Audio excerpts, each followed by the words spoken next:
দ্বিতীয় ফরজ কি? নাকে পানি দেওয়া। এখন নাকে কিভাবে পানি দিব? উভয় নাকের ছিদ্র যতদূর নরম অংশ রয়েছে, আমাদের উভয় নাকের ছিদ্র যতদূর নরম অংশ রয়েছে ততদূর পানি পৌঁছানো আবশ্যক। সেইটুকু পর্যন্ত আপনাকে পানি পৌঁছাতে হবে। এই নাকের ভিতর যতগুলো পশম আছে, নাকের ভিতর অনেকের পশম আছে, সে পশমগুলো ধোয়াও কি ফরজ। নাকের ভিতরে আপনার ছিদ্রর ভিতরে একটা পশমও যদি শুকনা থাকে আপনার ফরজ আদায় হবে না। এজন্য উচিত হবে আপনি যখন নাকে পানি দিবেন, নাকে এমনভাবে পানি দিবেন যেন প্রতিটা পশম নাকের ছিদ্র ভেজা যায়।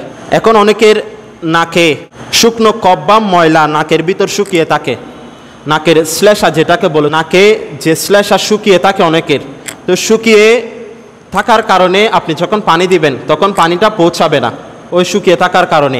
এজন্য আপনি যখন নাকে পানি দিবেন সেক্ষেত্রে আপনাকে নাকের শ্লেষাগুলো, নাকের ময়লাগুলো আগে পরিষ্কার করতে হবে, তারপর আপনি নাকে পানি দিবেন।